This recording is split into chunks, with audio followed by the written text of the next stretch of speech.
Hello, hi, ನಮಸ್ಕಾರ. ನಾನು ನಿಮ್ಮ ಗಡಿನಾಡು ಕನ್ನಡತಿ Sanju. Welcome to our channel. ನಮ್ಮ ಚಾನಲ್ಗೆ ಸುಸ್ವಾಗತ ನಿಮ್ಮೆಲ್ಲರಿಗೂ, ಯಾರೆಲ್ಲ ವಿಡಿಯೋ ನೋಡ್ತಿದ್ದೀರಾ. ಇದು ವರಮಹಾಲಕ್ಷ್ಮಿ ಹಬ್ಬದ ಹಿಂದಿನ ದಿನ ಒಂದು ಪ್ರಿಪ್ರೇಷನ್ದೆಲ್ಲ ಒಂದು ಬ್ಲಾಗ್ ಮಾಡೋಣ ಅಂತ ಶುರು ಮಾಡಿದಂಥ ವಿಡಿಯೋ. ಅಂದಹಾಗೆ ನೀವು ಮುಂಚೆ ನೋಡಿದ ಹಾಗೆ ಒಂದು ದಿವಾನ್ ಕಾಟ್ ಇಟ್ಟು ಅದ್ರ ಮೇಲೆ ಒಂದು ಸ್ಟೆಪ್ ಹಾಕಿ ನಾನು ಸ್ಟಾರ್ಟ್ ಮಾಡಿದ್ದೀನಿ. ದೇವರಿಗೆ ಸೀರೆ ಉಡಿಸ್ತಿದ್ದಂಥದ್ದು ಕಂಪ್ಲೀಟಾಗಿ ನಾನು ವಿಡಿಯೋ ಮಾಡ್ಕೊಳ್ಳೋಕ್ಕಾಗಲಿಲ್ಲ, ಏಕೆಂದರೆ ವಿಡಿಯೋ ಮಾಡ್ಕೋತಾ ಜೊತೆಗೆ ಅದನ್ನು ಮಾಡೋಕ್ಕೆ ಸ್ವಲ್ಪ ಕಷ್ಟ ಆಯಿತು ನನಗೆ. ಸೊ ಮಧ್ಯ ಸ್ವಲ್ಪ ಮನೆಯವ್ರ ಹೆಲ್ಪಿಂದ ಒಂದು ಸಣ್ಣ ವಿಡಿಯೋಸ್ ಮಾಡಿಕೊಂಡೆ. ಅದಕ್ಕೆ ಹಿಂದಿನ ದಿನ ಏನೇನು ಪ್ರಿಪ್ರೇಷನ್ ಬೇಕು ಅದಕ್ಕೆಲ್ಲ ತಯಾರಿ, ಏಕೆಂದರೆ ಬೆಳಗ್ಗಿನ ಜಾವ 4:30ಗೆ ಪೂಜೆ ಮಾಡಬೇಕು ಅಂತ ಇದ್ದಿದ್ದು.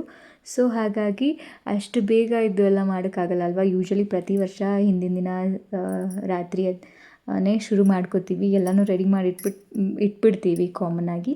ಸೊ ಅದೇ ಥರ ಈ ಸಲನೂ ಅಷ್ಟೇ. ಆ್ಯಂಡ್ ಇದು ಲಕ್ಷ್ಮಿ ಮುಖವಾಡ ನೀವೇನು ನೋಡ್ತಿದ್ದೀರಾ. ಈಗ ಮುಖವಾಡ ತೊಗೊಂಡು ಎಷ್ಟು ವರ್ಷ ಆಯಿತು ಗೊತ್ತಿಲ್ಲ, ತುಂಬ ವರ್ಷದ ಹಿಂದೆನೇ ತೊಗೊಂಡಿರೋದು ನಮ್ಮಮ್ಮ.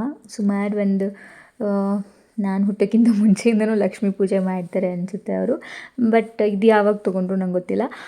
ಆದರೆ ಅಲ್ಲಿ ಡಿಸೈನ್ ಮಾಡಿದ್ದು ನಾನೊಂದು 10 ಇಯರ್ಸ್ ಬ್ಯಾಕ್, ಅಂದರೆ 2016 ಐ ಥಿಂಕ್. ಆ ಟೈಮಲ್ಲಿ ನಾನು ಸ್ಟೋನ್ಸ್ ಎಲ್ಲ ಹಣಿಸಿ ನಾನೇ ಮನೇಲೇ ಅದನ್ನು ಮಾಡಿದಂಥದ್ದು ಆ ಟೈಮಲ್ಲಿ. ಅದಾದಮೇಲಿಂದ ವೆಟ್ ಕ್ಲಾತಲ್ಲಿ ನೀಟಾಗಿ ಅದನ್ನು ಒರೆಸ್ತೀವಿ, ಎಲ್ಲ ಮಾಡ್ತೀವಿ. ಅದೇನೂ ಹೋಗಿಲ್ಲ, ಹಾಗೇ ಇದೆ. ಆ್ಯಂಡ್ ಕಣ್ಣಿಗೆ ಕಾಜಲ್ ಅಥವಾ ಕುಂಕುಮ ಎಲ್ಲ ಏನು ಡೆಕೋರೇಷನ್ ಇದೆ ಅದನ್ನೆಲ್ಲ ಏನು ಅಲಂಕಾರ, ಲಕ್ಷ್ಮಿ ಅಲಂಕಾರ ಮಾಡ್ತೀವಿ ಮುಖವಾಡಕ್ಕೆ. ಸೊ ಅದನ್ನು ಕೂಡ ಮಾಡಿ ಇಟ್ಕೊಳ್ಳೋಣ ಅಂತ ಹೇಳಿ ಇವಾಗಲೇ ಮಾಡ್ಕೊತಾ ಇದ್ದೀನಿ. ನೆಕ್ಸ್ಟ್ ಡೇ ಹಬ್ಬದ ದಿನದ ಮಾರ್ನಿಂಗ್ ಬೆಳಗ್ಗೆ ಹೊಸ್ಲಿಗೆ ದೀಪ ಹಚ್ತಾ ಇರೋದಿದೆ ಆ್ಯಕ್ಚುಲಿ. ಹಿಂದಿನ ದಿನದ್ದು ಅಷ್ಟೇ ವೀಡಿಯೋ ಮಾಡ್ಕೊಳ್ಳೋಕ್ಕಾಯ್ತು. ನನ್ನ ಹತ್ರ ಕೆಲಸ ಜಾಸ್ತಿ ಇರೋದ್ರಿಂದ ತುಂಬ ಜಾಸ್ತಿ ವೀಡಿಯೋ ಮಾಡ್ಕೊಳ್ಳೋದು ಮರ್ತೋಗುತ್ತೆ. ಅಟ್ಲೀಸ್ಟ್ ಒಂದು ಸ್ಟ್ಯಾಂಡ್ ತೊಗೋಬೇಕು ನಾನು. ಸ್ಟ್ಯಾಂಡಲ್ಲಿ ಇಟ್ಬಿಟ್ಟು ನಮ್ಮ ಪಾಡಿಗೆ ನಾವು ಕೆಲಸ ಮಾಡ್ತಿದ್ರೆ ವೀಡಿಯೋ ರೆಕಾರ್ಡ್ ಆಗಿರುತ್ತೆ. ಸೊ ಇದು ಹೊಸ್ಲಿಗೆ ದೀಪ ಹಚ್ತೀವಿ ಅವತ್ತಿನ ದಿನ ಬೆಳಗ್ಗೆ ಕೂಡ. ಸೊ ನಾನು ಹೊರಗಡೆ ದೀಪ ಹಚ್ತಿದ್ದೆ, ಅಮ್ಮ ಒಳಗಡೆ ರೆಡಿ ಮಾಡ್ಕೋತಾಯಿದ್ರು ಅವರು ಪೂಜೆ ಮಾಡೋಕ್ಕೆ ಸ್ವಲ್ಪ. ಆ್ಯಂಡ್ ವರಮಹಾಲಕ್ಷ್ಮಿ ಹಬ್ಬದ ಬಗ್ಗೆ ಹೇಳೋದಾದರೆ, ವರಮಹಾಲಕ್ಷ್ಮಿ ಹಬ್ಬದ ಬಗ್ಗೆ ಸ್ಕಂದ ಪುರಾಣದಲ್ಲಿ ಉಲ್ಲೇಖ ಆಗಿದೆ. ಶಿವ ಪಾರ್ವತಿಗೆ ಇದರ ಮಹತ್ವ ಏನು ಅಂತ ತಿಳಿಸ್ಕೊಡ್ತಾರೆ. ಆ್ಯಂಡ್ ದಾಖಲೆಗಳ ಪ್ರಕಾರ ಅಂತ ನೋಡೋಕ್ಕೋದ್ರೆ ಇದು ಯಾವಾಗಿಂದ ಭೂಮಿ ಮೇಲೆ ಶುರುವಾಯಿತು, ಯಾರು ಮೊದಲು ಮಾಡಿದ್ರು ಅಂತ ನಾವು ತಿಳ್ಕೊಳ್ಳೋಕೆ ಹೋದಾಗ ಮೊದಲನೇದಾಗಿ ಮಾಡಿದ್ದು ಚಾರುಮತಿ ಅನ್ನೋರು. ಅವರೇ ಮೊದಲನೇದಾಗಿ ಈ ಹಬ್ಬನ ಶುರು ಮಾಡಿದ್ದು. ಅವ್ರ ಕನಸಲ್ಲಿ ಲಕ್ಷ್ಮಿ ಬಂದು ಹೇಗೆ ಇದನ್ನು ಮಾಡಬೇಕು, ನೆರವೇರಿಸ್ಬೇಕು ಅಂತ ಹೇಳಿ ಹೋಗಿದ್ರಂತೆ. ಸೊ ಅವರು ಅದನ್ನು ಫಾಲೋ ಮಾಡಿಕೊಂಡು ಶುರು ಮಾಡಿದ್ರು. ಸೊ ವರಮಹಾಲಕ್ಷ್ಮಿ ಹಬ್ಬ ಅಲ್ಲಿಂದ ಶುರುವಾಯಿತು ಅನ್ನೋದು ಒಂದು ಕತೆ. ಆ್ಯಂಡ್ ಬರೀ ದುಡ್ಡು ಏನು ಹೇಳ್ತೀವಿ ಲಕ್ಷ್ಮಿ ಹಣಕಾಸಿನ ಅಲ್ಲ, ಅದಕ್ಕಷ್ಟೇ ಅಲ್ಲ, ಮನೇಲಿ ಆರೋಗ್ಯ, ಆಯಸ್ಸು, ಸಮೃದ್ಧಿ ಎಲ್ಲ ಒಳ್ಳೆಯದಾಗಲಿ ಅನ್ನೋ ಒಳ್ಳೆ ಉದ್ದೇಶವನ್ನು ಇಟ್ಕೊಂಡು ಮಾಡುವಂಥದ್ದು.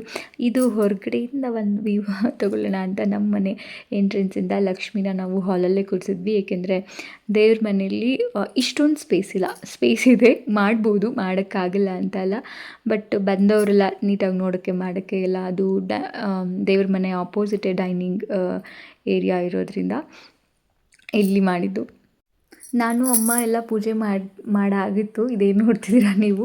ನನ್ನ ಮಗನಿಗೆ ಪೂಜೆಲೆಲ್ಲ ಸ್ವಲ್ಪ ಜಾಸ್ತಿ ಇಂಟ್ರೆಸ್ಟು. ಸೊ ಹಾಗಾಗಿ ಅವ್ರ ತಾತನ ಜೊತೆ ಇನ್ನೊಂದು ಸಲ ಮತ್ತೆ ಮಾಡ್ತಾನೆ ಇರ್ತಾನೆ ಅವನು. ಹಾಗೆ ದೇವ್ರ ಮೇಲೆ ಸ್ವಲ್ಪ ಭಕ್ತಿ ಜಾಸ್ತಿ ಅವನಿಗೆ. ದೇವ್ರಿಗೆ ಕೈ ಮುಗಿಯೋದು, ನಮಸ್ಕಾರ ಮಾಡೋದು, ಈ ಥರ ಗಂಧದ ಕಡ್ಡಿ ಅಥವಾ ಧೂಪ ಬೆಳಗೋದು ಅದೆಲ್ಲ ತುಂಬ ಇಷ್ಟ ಅವನಿಗೆ. ಮಾಡ್ತಾನೆ ಇರ್ತಾನೆ. ಆ್ಯಂಡ್ ನಾವು ಪೂಜೆ ಮುಗಿಸಿ 5:30ಗೆ ಮುಗಿಸಿದ್ವಿ ಬೆಳಗ್ಗೆ ಮಾರ್ನಿಂಗ್. ಪೂಜೆ ಮನೇಲೆಲ್ಲ 5:30ಗೆ ಮುಗೀತು. ಅದಾದಮೇಲೆ ಅಕ್ಕಪಕ್ಕ ಮನೆಯವ್ರಿಗೆಲ್ಲ ಇನ್ವೈಟ್ ಮಾಡೋದಿದ್ದೇ ಇರುತ್ತೆ. ಸೊ ಹಿಂದಿನ ದಿನಾನೇ ಹೇಳಿರ್ತಾರೆ. ಏಕೆಂದರೆ ನಮ್ಮಮ್ಮ ಪೂಜೆ ಆದಮೇಲೆ ಒಟ್ಟಿಗೆ 5 ಜನ ಅಥವಾ 9 ಜನ ಈ ಥರ ಅಷ್ಟು ಜನನ ಒಟ್ಟಿಗೆ ಕೂಡಿಸಿ ಕುಂಕುಮ ಕೊಟ್ಟು ಆಶೀರ್ವಾದ ತಗೋಬೇಕು ಅನ್ನೋದು ಅವ್ರಿಗೆ ಅವ್ರು ಅಂದ್ಕೊಂಡಿರುತ್ತೆ. ಹಾಗೆ ಮಾಡಿದ್ರೆ ಒಳ್ಳೆಯದು ಅಂತ. ಸೊ ಹಾಗಾಗಿ ಹಿಂದಿನ ದಿನಾನೇ ಹೇಳಿರ್ತಾರೆ ಅಕ್ಕಪಕ್ಕ ಮನೆಗಳಿಗೆ. ಆ್ಯಂಡ್ ಬೆಳಗ್ಗೆ ಇನ್ನೊಂದು ಸಲ ಹೋಗಿ ರಿಮೈಂಡ್ ಮಾಡಿ ಬರ್ತಾರೆ. ಆಲ್ಮೋಸ್ಟ್ ಪ್ರತಿ ವರ್ಷ ನಮ್ಮನೇಲೇ ಬೇಗ ಪೂಜೆ ಆಗೋಗುತ್ತೆ ಅನಿಸುತ್ತೆ.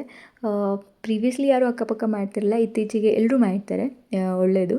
ಆ್ಯಂಡ್ ನಾವು ಅವ್ರ ಮನೆಗಳಿಗೆ ಹೋಗಿ ನೋಡಿಕೊಂಡು ಅರಿಶಿನ ಕುಂಕುಮ ಎಲ್ಲ ತೊಗೊಂಡು ಬರೋದಿದ್ದೇ ಇರುತ್ತೆ. ನಾನು ಯೂಶ್ವಲಿ ಜಾಸ್ತಿ ಹೋಗಲ್ಲ, ಅಮ್ಮ ಹೋಗ್ತಾರೆ ಅಷ್ಟೇ. ಇದು ಎಲ್ಲರೂ ಆರತಿ ಮಾಡೋದೆಲ್ಲ ನಾನು ವೀಡಿಯೋ ಮಾಡ್ಕೊಳಕ್ಕಾಗಲಿಲ್ಲ, ಏಕೆಂದರೆ ಆ ಟೈಮಲ್ಲಿ ಕ್ಯಾಮ್ರಾ ಆನ್ ಮಾಡೋದೇ ಮರ್ತೋಗಿತ್ತು ನನಗೆ. ಮೊಬೈಲ್ ಒಂದು ಕಡೆ ಪ್ಲೇಸ್ ಮಾಡಿ ಇಟ್ಟಿದ್ದೆ, ಬಟ್ ಕ್ಯಾಮ್ರಾ ಆನ್ ಮಾಡೋದೇ ಮರ್ತಿದ್ದೆ. ಹೀಗಾಗುತ್ತೆ ಸಮ್ಟೈಮ್ಸ್ ಹೊಸದಾಗಿ ಯೂಟ್ಯೂಬ್ ಸ್ಟಾರ್ಟ್ ಮಾಡ್ತಿರೋರಿಗೆ ಹಿಂಗಾಗುತ್ತೆ. ನನಗಂತೂ ಇದು ತುಂಬ ಸಲ ಎಕ್ಸ್ಪೀರಿಯನ್ಸ್ ಆಗಿದೆ. ದೆನ್ ಓಕೆ, ಪರವಾಗಿಲ್ಲ, ಬೇಜಾರಾಯಿತು ಸ್ವಲ್ಪ, ಅಯ್ಯೋ ರೆಕಾರ್ಡೇ ಆಗಲಿಲ್ವಲ್ಲ ಅಂತ. ಬಟ್ ಇಟ್ಸ್ ಓಕೆ, ತೊಂದರೆ ಇಲ್ಲ. ಬಟ್ ಬರೋರು ಇರ್ತಾರಲ್ಲ, ನೆಕ್ಸ್ಟು ಮನೆಗೆ ಬರ್ತಾರೆ, ಸೊ ಅದಕ್ಕೆ ಪ್ರಿಪ್ರೇಷನ್ ಮಾಡ್ಕೋಬೇಕು. ಅಮ್ಮ ಎಲ್ಲರನ್ನೂ ಇನ್ನೊಂದು ಸಲ ಕರಿಯೋಕ್ಕೆ ಹೋಗಿದ್ರು. ಸೊ ಅವ್ರು ಬರೋ ಅಷ್ಟರಲ್ಲಿ ಅವ್ರಿಗೆ ಬಂದಾಗ ಕೊಡಲಿಕ್ಕೆ ಏನು ರೆಡಿ ಮಾಡ್ಕೋಬೇಕು ಅದನ್ನೆಲ್ಲ ಅರಿಶಿನ ಕುಂಕುಮ ಜೊತೆ ನಾವು ಏನು ಕೊಡ್ತೀವಿ, ನಮ್ಮ ಶಕ್ತಿ ಅನುಸಾರ ಇದೆಲ್ಲ ಹೀಗೆ ಕೊಡಬೇಕು ಅನ್ನೋದು ಯಾವ ರೂಲ್ಸು ಇಲ್ಲ ಅಂತ ಅಂದ್ಕೊಂಡಿದ್ದೀನಿ ನಾನು. ಸೊ ಏನೇನೆಲ್ಲ ಮಾಡಬೇಕು ಅದನ್ನೆಲ್ಲ ಮಾಡಿ ಪ್ರಿಪೇರ್ ಮಾಡಿ ಒಂದು ಕಡೆ ದೇವ್ರ ಮುಂದೆ ರೆಡಿ ಮಾಡಿ ಇಟ್ಕೊಂಡೆ ಅಮ್ಮ ಬರೋ ಅಷ್ಟರಲ್ಲಿ. ಬೆಳಗ್ಗೆ ನಮ್ಮಮ್ಮ ತುಂಬ ಬೇಗ ಮಾಡೋದ್ರಿಂದ, ಅಂದರೆ 6:30ಗೆ ಅವ್ರಿಗೆ ಅಷ್ಟರೊಳಗೇ ಕೊಡಬೇಕು ಅಂತ ಅವರು. ಸೊ ಹಾಗಾಗಿ ಈಗೆಲ್ಲ 5 ಮೆಂಬರ್ಸ್ ಫಸ್ಟ್ ಸಿಕ್ಕಿದ್ರು. ಅದಾದಮೇಲೆ ಸಂಜೆವರೆಗೂ ಎಷ್ಟು ಜನ ಬಂದರೂ ಕೊಡ್ತಾರೆ, ಅದು ಬೇರೆ ಪ್ರಶ್ನೆ. ಬಟ್ ಫಸ್ಟ್ ಕೊಡಬೇಕಾದ್ರೆ 5 ಜನ ಕೂರಿಸೇ ಕೊಡಬೇಕು ಅನ್ನೋದು ಅವ್ರ ನಂಬಿಕೆ. ಸೊ ಫೈನಲಿ ಬಂದರು ಎಲ್ಲರೂ ವಿತಿನ್ 6:30 ಅರೌಂಡ್ 6:30 ಅಷ್ಟರಲ್ಲಿ ಬಂದರು ಎಲ್ಲರೂ. ಸೊ ಅವರಿಗೆ ಅಮ್ಮ ಕುಂಕುಮ ಕೊಡ್ತಿದ್ದಾರೆ. ಅಂದಹಾಗೆ ನಾನು ಫಸ್ಟ್ ಟೈಮ್ ನಮ್ಮಮ್ಮ ಯೂಟ್ಯೂಬಲ್ಲಿ ವಿಡಿಯೋ ಮಾಡ್ಕೊತಾ ಇದ್ದೀನಿ ನಮ್ಮಮ್ಮನ ವಿತೌಟ್ ಪರ್ಮಿಷನ್. ನಮ್ಮಮ್ಮನಿಗೆ ಹೇಳಿಲ್ಲ ಇದನ್ನೆಲ್ಲ, ಎಲ್ಲರೂ ನೋಡ್ತಾರೆ ಯೂಟ್ಯೂಬ್ಗೆ ಹಾಕ್ತೀನಿ ಅಂತ ಎಲ್ಲ ನಾನು ಏನೂ ಹೇಳಿಲ್ಲ. ಅವರೆಲ್ಲ ಸ್ವಲ್ಪ ಕ್ಯಾಮ್ರಾ ಶೈ, ಫೋಟೋ ತೆಗೆಸ್ಕೊಳ್ಳೋಕ್ಕೆ ಹಿಂದೆ ಮುಂದೆ ನೋಡ್ತಾರೆ. ಇನ್ನು ಇದಕ್ಕೆಲ್ಲ ಏನು ಅನ್ಕೋತಾರೋ ಗೊತ್ತಿಲ್ಲ ನನಗೆ, ಹೇಗೆ ರಿಯಾಕ್ಟ್ ಮಾಡ್ತಾರೋ ಎಲ್ಲ ಗೊತ್ತಾದರೆ ಅಂತ. ಸೊ ಇದು ಅವರು ಕುಂಕುಮ ಕೊಡ್ತಾ ಹೋಗ್ತಿದ್ದಾರೆ. ಆ್ಯಂಡ್ ನಾನು ಅವರಿಗೆ ನಾವು ಕೊಡ್ತೀವಿ, ಅದನ್ನು ಕೊಟ್ಟು ಅವರಿಂದ ಆಶೀರ್ವಾದ ತಗೋತಾ ಇರೋಂಥ ವೀಡಿಯೋ. ಈ ವ್ಲಾಗಲ್ಲಿ ನೀವು ನನ್ನ ಪೇರೆಂಟ್ಸ್ನ ನೋಡಿರ್ತೀರ. ಇದು ನನ್ನ ಅಮ್ಮ, ಮತ್ತು ಮುಂಚೆ ಪೂಜೆ ಮಾಡಬೇಕಾದ್ರೂ ನೀವು ನೋಡ್ತಾಯಿದ್ರಿ ಅಪ್ಪ. ನಾನು ಹಬ್ಬಕ್ಕೆ ಅಮ್ಮನ ಮನೆಗೆ ಬಂದಿದ್ದೀನಿ. ಆ್ಯಂಡ್ ಈ ಸಲ ವೀಡಿಯೋ ಮಾಡಬೇಕಾದ್ರೆ 2-3 ಸಲ ಕನ್ಫರ್ಮ್ ಮಾಡ್ಕೊಂಡಿದ್ದೀನಿ ರೆಕಾರ್ಡ್ ಆಗ್ತಿದೆಯಾ ಅಂತ. ಕ್ಯಾಮ್ರಾ ಆನ್ ಮಾಡಿ ಹಾಗೆ ಬಿಟ್ಬಿಟ್ಟಿದ್ದೀನಾ ಅಥವಾ ರೆಕಾರ್ಡ್ ಇಟ್ಟಿದ್ದೀನಾ ಅಂತ ನೋಡಿಕೊಂಡು ಕನ್ಫರ್ಮ್ ಮಾಡಿಕೊಟ್ಟೆ ಈ ಸಲ ತುಂಬ ಸಲ. ಸೊ ಡನ್, ರೆಕಾರ್ಡ್ ಆಗಿದೆ. ದೆನ್ ಲಾಸ್ಟಲ್ಲಿ 5 ಜನ ಸೇರಿ ದೇವರಿಗೆ ಆರತಿ ಮಾಡಿ ಅವ್ರು ಹೊರಟರು. ಕಂಪ್ಲೀಟ್ ಡೇದು ವೀಡಿಯೋ ಮಾಡೋಣ, ಡೈಲಿ ವ್ಲಾಗ್ ಕಂಪ್ಲೀಟಾಗಿ ಮಾಡೋಣ ಅಂದ್ಕೊಂಡೆ. ಬಟ್ ಅನ್ಫಾರ್ಚುನೇಟ್ಲಿ ಆಗಲಿಲ್ಲ, ಯಾಕೆಂದರೆ ಮಗು, ಅಡುಗೆ ಬರ್ತಾ ಇರ್ತಿದ್ರು ಮನೆಗೆ ಯಾರಾದರೂ. ಸೊ ಹಾಗಾಗಿ ಇದ್ರ ಮಧ್ಯ ನಾನು ಅಷ್ಟೊಂದು ವೀಡಿಯೋ ಕಡೆ ಕಾನ್ಸಂಟ್ರೇಟ್ ಮಾಡೋಕ್ಕಾಗಲಿಲ್ಲ. ಸೊ ಇದಾಗಿತ್ತು ವರಮಹಾಲಕ್ಷ್ಮಿ ನಮ್ಮ ಮನೇಲಿ. ನಿಮ್ಮ ಮನೇಲಿ ಹೇಗೆ ನಡೀತು ಕಮೆಂಟ್ ಮಾಡಿ. Thank you so much video ನೋಡಿದ್ದಕ್ಕೆ. ಎಲ್ಲರಿಗೂ ಒಳ್ಳೆಯದಾಗಲಿ.